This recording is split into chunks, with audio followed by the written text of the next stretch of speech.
नमस्कार दोस्तों, स्वागत है हमारे चैनल पर द हिंदी वॉइस में।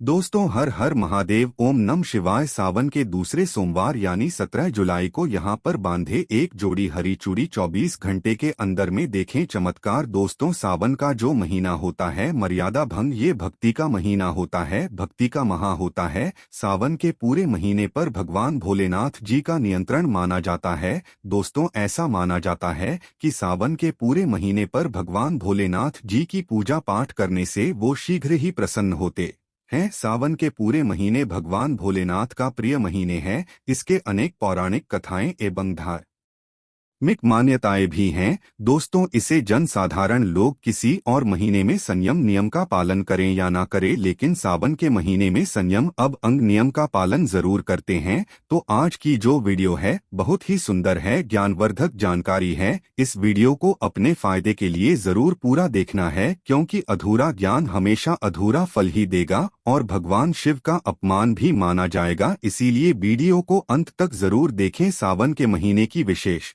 महत्व होता कुछ इस प्रकार से है। दोस्तों, सावन के महीने में ही समुद्र मंथन हुआ था। सावन के महीने में ही माता लक्ष्मी उत्पन्न हुई थी और माता लक्ष्मी को धन की देवी का दर्जा सावन के महीने में ही हुआ था। सावन के महीने में ही भगवान भोलेनाथ भूलोक पर आ जाते हैं और भूलों पर जिनके घर पर यथावत शिवलिंग रखा हुआ होता है तो उनके घर में भगवान आंशिक रूप में जरूर आते हैं। दोस्तों, इस माह में भगवान विष्णु योग निद्रा में चले जाते हैं, तो सृष्टि का जो भार होता है वो भगवान भोलेनाथ संभालते हैं। तो आज की जो वीडियो का विषय है बहुत ही सुंदर है कि इस ब्रिज पर बांधी 2 जोड़ा हरी चूड़ी आपकी हर इच्छा शीघ्र ही पूर्ण होगी। और इस वृक्ष पर सावन में अगर हरी चौड़ी बांधते हैं तो आपकी सभी मनोकामना शीघ्र ही पूर्ण होगी ही होगी और आपका आने वाला समय भी सुगमता पूर्वक से गुजरेगा और कैसा भी आपके जीवन में जो परेशानी चल रही हो वो परेशानी भी समाप्त हो जाएगी। दोस्तों, अगर आप भी भोलेनाथ के सच्चे भक्त हैं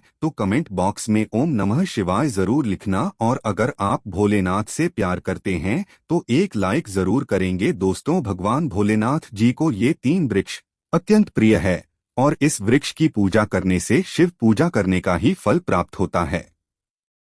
दोस्तों, इसके बारे में शास्त्रों में ये भी कहा जाता है कि मनुष्य जाति के जन्म कल्याण के लिए स्वयं भगवान भोलेनाथ अब अंग माता पार्वती ने इन वृक्षों के रूप में भूलोक पर अवतरित हुए थे, अर्थात भूलोक पर जन्म लिया था। तो आइए इस वीडियो में जानते हैं सावन में हरी चौड़ी का महत्व। दोस्तों, हरा रंग सौभाग्य एवं उल्लास का प्रतीक माना जाता है, जो मन को शीघ्र ही आनंदित करता है। हरा रंग प्रकृति का बोझ स्वरूप है। हरा रंग प्रकृति का स्वरूप माना जाता है और माता पार्वती भी प्रकृति हैं एवं भोलेनाथ को पुरुष माना जाता है। दोस्त, तो हरे रंग का उदाहरण कुछ इस प्रकार से है, जैसे सावन में भगवान शिव जी को चढ़ाए जाने वाले बेलपत्र, धतूरा, भांग एवं दूध हरे रंग का होता है। दोस्त, और प्रकृति निर्माण करने वाले भगवान भोलेनाथ हरे रंग से अति शीघ्र ही प्रसन्न होते हैं। सावन में जो महिला हरे रंग की चूड़ी पहनती हैं, हरे वस्त्र धारण करती हैं, उन्हें अखंड सौभाग्य की प्राप्ति होती है।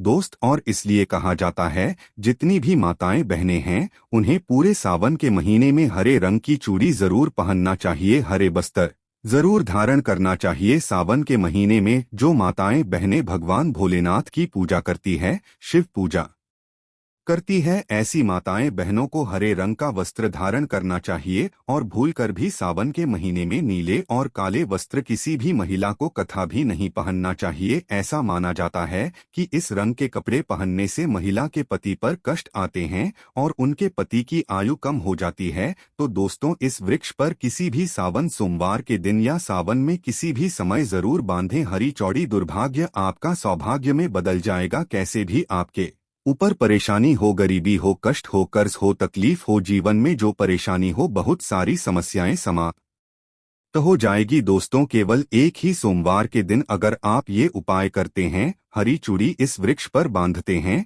तो आपके जन्म जन्मांतर की गरीबी भी मिट जाती है और शीघ्र ही आपके एक ही सोमवार के दिन ये उपाय करने से मनोकामना पूर्ण होगी। तो दोस्तों, वो वृक्ष कौन सा है, आइए जानते हैं। प्रथम वृक्ष है शमी का वृक्ष। शमी के वृक्ष के बारे में ध्यान से सुनिएगा। तो शमी का वृक्ष माता पार्वती के एवं भगवान भोलेनाथ जी का मिश्रित स्वरूप कहा जाता है। इसलिए दोस्तों, शमी के वृक्ष को उमामहेश्वर वृक्ष भी कहा जाता है। पूरे सावन भर शमी के वृक्ष पर माता पार्वती एवं भगवान भोलेनाथ जी का वास माना जाता है। सावन के महीने में गोधूलि बेला पर प्रदोष काल के समय अर्थात दोस्त हो जब नहीं दिन हो और ना ही रात अर्थात संध्या काल के समय, तो इस वृक्ष को संध्या काल के समय में गोधूलि बेला में या फिर प्रदोष समय में इस वृक्ष को छूने से पाप दोष कष्ट एवं परेशानी केवल सावन के महीने में छूने मात्र से समाप्त हो जाती है। दोस्तों, सावन के पवित्र महीने में अगर शमी वृक्ष की जड़ पर कच्चा दूध डाला जाए तो भगवान शिव शीघ्र ही प्रसन्न होते हैं।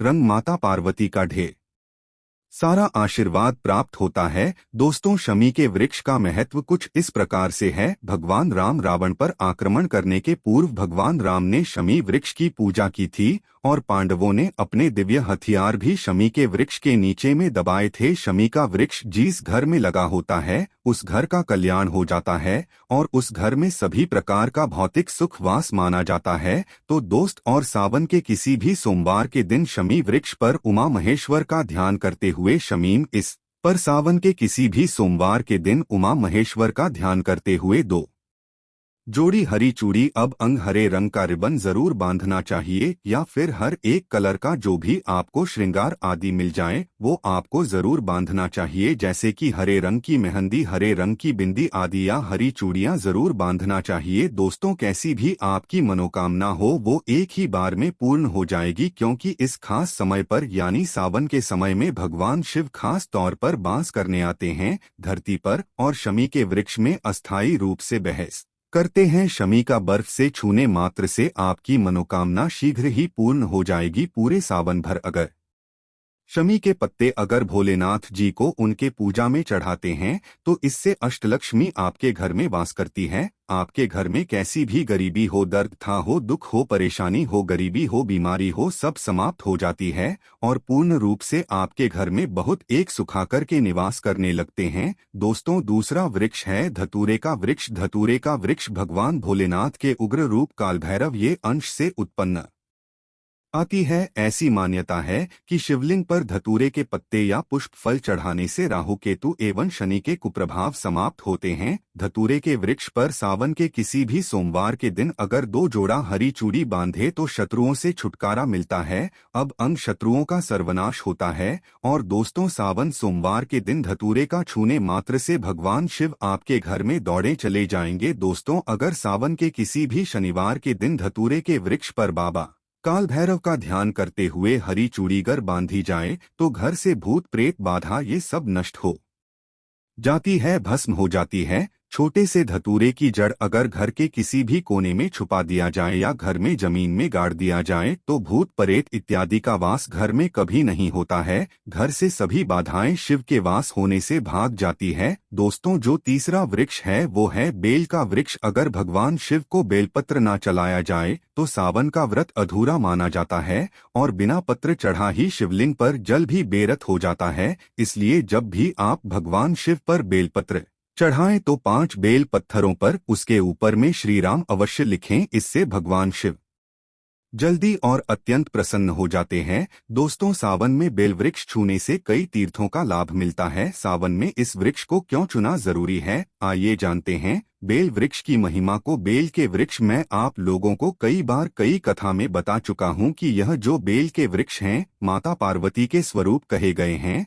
तो यह वृक्ष माता पार्वती के पसीने से उत्पन्न हुए हैं। स्कंद पुराण में बहुत ही स्पष्ट तरीके से बताया गया है। इसके पत्ते में शिव और डाली में पार्वती, जड़ में ब्रह्मा एवं तन्मय विष्णु जी स्वयं रहते हैं। संध्या काल में ऐसा माना जाता है कि शिव मंदिर के समीप में जो बेल के वृक्ष हैं इसके नीचे में अगर कोई भी व्यक्ति अगर सावन में शाम के समय, वैसे तो इसे डेली जलाना चाहिए, लेकिन अगर सावन के पावन दिनों में शाम के समय अगर भगवान शंकर जी का कोई विषय मंदिर है तो उसके किनारे में जो कोई बेल का वृक्ष हो वहां पे बिल्कुल आप एक घी का दीपक जला दीजिए। इसे बहुत ही उत्तम कहे गए हैं। वैसे अगर आप घी का दीपक जलाते हैं तो आपको धन, ऋण एवं परम शिव भक्त की प्राप्ति होती है। दोस्तों, इस वृक्ष को छूने से पाप तत्काल नष्ट हो जाती है। कैसा भी आपके जीवन में पाप हो दूर हो जाते हैं। तो आपको करना क्या है, देखिए जो बेल के वृक्ष है इसे बहुत ही उत्तम कहे गए हैं। माता लक्ष्मी को भी बेल के वृक्ष का अवतार लेना पड़ा था। एक कथा के अनुसार इसके बारे में मैं एक कथा भी बता दूंगा कि क्यों माता लक्ष्मी को बेल के रूप में बेल के वृक्ष में प्रभावित होना पड़ा था। मैं इसके बारे में भी एक कथा भी आपको बता दूंगा।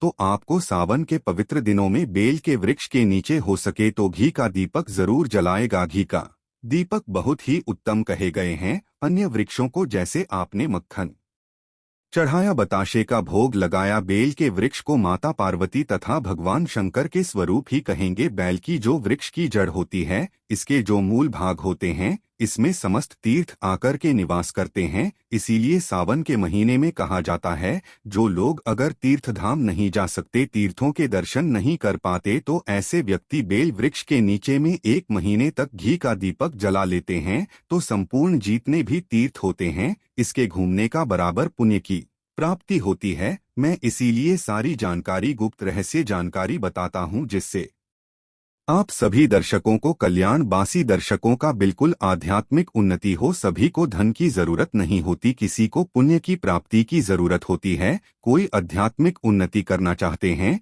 इसीलिए इस प्रकार के छोटे छोटे गुण भरे रहस्य जानकारी वीडियो बता देता हूं। दोस्तों, अब करना क्या है, सावन के शुभ मंगल दिनों में इस वृक्ष को छूना है, माता पार्वती से प्रार्थना लगाना है कि हे माता पार्वती, आप ही शक्ति स्वरूपा है, लक्ष्मी है, धन की देवी हैं, आप ही संसार को चलाने वाली देवी हैं। इस प्रकार से प्रार्थना करते हुए इस वृक्ष को चुना है और बोलना है, मेरी गरीबी मिटाए माता, मेरी निर्धनता को मिटाए, मेरे जीवन में चल रही परेशानियां, सारी परेशानियों को दूर करें। इस प्रकार प्रार्थना करते हुए आपको 1 कपूर और 1 लौंग को भी जला देना है। और एक काम जरूर करना है, जलाने के बाद इस वृक्ष को आपको बोलना है कि मैं भोग स्वरूप आपको धतूरे के पत्ते एवं धतूरे के फल समर्पित करूं, आप स्वीकार करें। दोस्तों, इस वृक्ष के जड़ के नीचे में भी आपको धतूरे के फल एवं पुष्प को, पुष्प है तो पुष्प भी रख सकते हैं, फिर पत्ते रख दीजिए। और अब वृक्ष आपको छूना है, प्रार्थना करते हुए कि हमारी गरीबी मिटाए, हमारी निर्धनता मिटाए, बिल्कुल ही आपके जीवन में कभी गरीबी नहीं आएगी।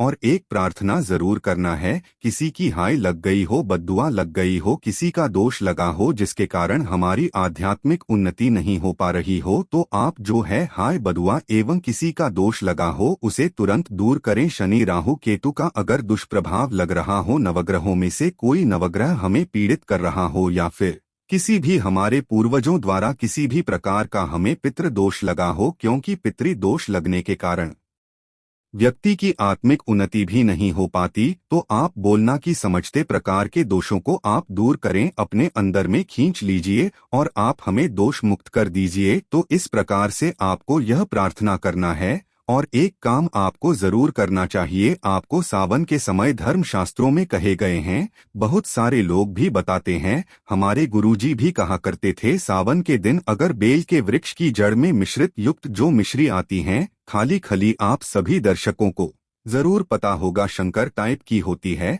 तो आपको मिश्री डाला हुआ दूध अगर आप इनकी जड़ में डालते हैं, तो ऐसा कहा गया है कि ऐसा व्यक्ति कभी निर्धन नहीं होते। ऐसे व्यक्ति के जीवन से किसी भी प्रकार से अगर लक्ष्मी रुष्ट हो चुकी हो, रूस दूर हो जाते हैं। ऐसे व्यक्ति पर माँ लक्ष्मी भी प्रसन्न होती है। ऐसे व्यक्ति के जीवन में धन का अभाव नहीं होता। ऐसे व्यक्ति फिर निरोग रहते हैं, निरोग काया प्राप्त होते हैं। आप चाहते हैं तो यही क्रिया नीम के वृक्ष पर भी कर सकते हैं। नीम के वृक्ष पर माता लक्ष्मी निवास करती है, समस्त देवी शक्ति निवास करती है।